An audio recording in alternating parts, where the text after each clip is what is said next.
मुझे नहीं पता कि बचपन में आपने कितनी परी कथाएं सुनी है, चमत्कारों की कितनी कहानियां सुनी हुई हैं, फिल्मों में आपका कितना यकीन है, फिल्मों की जो खुशनुमा एक अंत होता है उनका, उसमें आपका कितना यकीन है।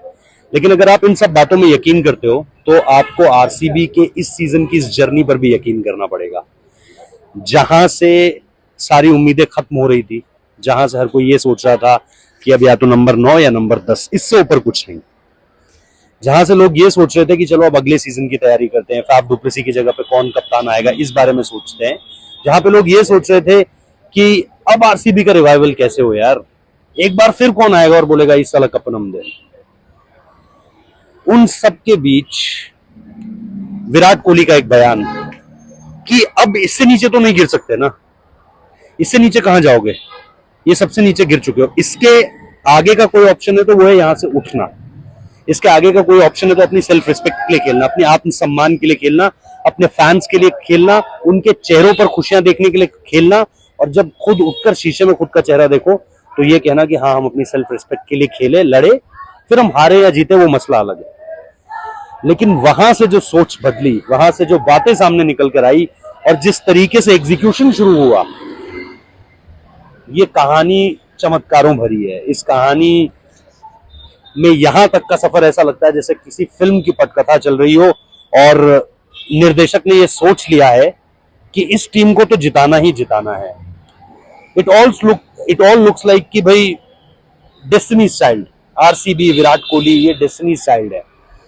बट ऐसा है नहीं। अगर आप इस पूरी की पूरी कहानी को शुरुआत से देखें, इस टीम ने अपने कई संघर्षों को झेला इस पूरे के पूरे सीजन में, और यहां तक जब वो पहुंचे तो उसमें काफी कुछ जो है वो कंट्रीब्यूट हुआ। उसमें एक बड़ी जो इमारत जो ये खड़ी आप देख रहे हैं, इसमें एक बड़ी बुनियाद जो है वो विराट कोहली के नाम की लगी हुई है, जिसने इस पूरी की पूरी टीम को अपने आधार पर संभाले हुए है। और उसके बाद का सफर, उसके बाद का जो जुड़ाव है, उसके बाद की जो मजबूती है, वो अलग अलग खिलाड़ियों के प्रदर्शन की वजह से आती है। अब इसमें दो चीजें सबसे ज्यादा जो महत्वपूर्ण है, अगर आप देखेंगे उस लिहाज से, तो आपको दो चीजें समझ में आएंगी। पहली चीज कि इस टीम ने अपने ऊपर उस आत्मविश्वास को खोने नहीं दिया और निरंतर जो है वो बेहतर होने की कोशिश करी। सिचुएशन कितनी भी मुश्किल क्यों ना हो, वो कहते हैं ना अंग्रेजी में, when the going gets tough, the tough gets going. वो चीज आपने न सिर्फ इस मैदान पर देखी, बल्कि ये टीम जहां जहां गई, आपने उन चीजों को आगे बढ़ते हुए देखा इस टीम के साथ। और फाइनली इस दिन पर जब ये मुकाबला यहां हुआ, इस वक्त पर 2:30 बज रहे हैं जब मैं ये वीडियो रिकॉर्ड कर रहा हूं रात के, और मैं सुबह 7 बजे से यहाँ पर हूँ। और मतलब इतने समय में मैंने इतने सारे एक्सप्रेशंस जी लिए हैं यहाँ पर, चेन्नई सुपर किंग्स की तरफ से, आरसीबी की तरफ से, अलग अलग अनुभवों को जी लिया, अलग अलग बातों को जी लिया है, कि मेरे पास बात करने के लिए अगेन पूरी एक रात है। मैं बात करना शुरू करूं तो सुबह 7 बजे तक फिर बात कर सकता हूं आप लोगों से। लेकिन आज जो चीजें हुई, एक जो कॉन्फिडेंस आरसीबी फैंस में नजर आया, मैंने कई लोगों से बात करी, मैंने कहा आप ये तो कह रहे हो कि आप जीतने की बात कर रहे हो, लेकिन क्यों कर रहे हो आप ये बात, कहां से ये मजबूती आ रही है, जबकि आप सामने जानते हो वो शख्स खड़ा है जो ऐसे मामलों का एक जनक है भाई। उसने जीना नहीं जीतना सिखाया ऐसे मामलों पर। ये देखिए, बात करते करते इतनी रात हो चुकी है कि लाइट भी चली गई यहाँ पर। लेकिन जैसा मैंने कहा कि अगर आप इस लिहाज से चीजों को देखते हो कि ये पूरा का पूरा मामला कहां जाकर रुकता है, तो फिर आपको ये चीजें समझ में आएंगी कि इस टीम ने अपने सफर में जो है ना, वो अकेले चलना छोड़ दिया है। यहां तक जो ये टीम पहुंची है, एक वक्त था जब इसमें सिर्फ विराट कोहली का कंट्रीब्यूशन आ रहा था या दिनेश कार्तिक का कंट्रीब्यूशन आ रहा था। अब इस टीम ने अकेले चलना छोड़ दिया। अब इस टीम में मल्टीपल कॉन्ट्रीब्यूशंस है। कभी विल जैक्स ने आकर परफॉर्म किया, कभी मोहम्मद सिराज ने आकर परफॉर्म किया, कभी यश दयाल ने आकर परफॉर्म किया। और यश दयाल, उनकी बात कोई नहीं करेगा आज, कोई भी नहीं बोलेगा कि उन्होंने वो आखिरी ओवर डाला जिसमें सामने महेंद्र सिंह धोनी और रविंद्र जडेजा खड़े थे, और ऐसे में अगर 25 रन भी चाहिए हो आखिरी ओवर में तो बॉलर कांपेगा, खासतौर पर वो बॉलर जिसने 5 छक्के खाए हो रिंकू सिंह से और 30 रन चेस करवा दिए। लेकिन उस गेंदबाज की बात कोई नहीं करेगा जिसको डिप्रेशन की बात तक कह दी गई, जिसको ये तक कह दिया गया कि बुखार आ गया था उसको, उसके बाद से उसे मैच खेलने को नहीं मिला। वो गेंदबाज जो अहमदाबाद के बड़े ग्राउंड में छक्के खा गया, उसे इस छोटे ग्राउंड पर, जो भारत का, मतलब अगर आप भारत के कुछ छोटे ग्राउंड्स को उंगलियों में गिनना चाहें तो इसका नाम आएगा। तो उस गेंदबाज का जो कंट्रीब्यूशन है, शायद उस पर कोई बात नहीं करेगा। और ये मैंने सिर्फ एक एग्जांपल दिया है।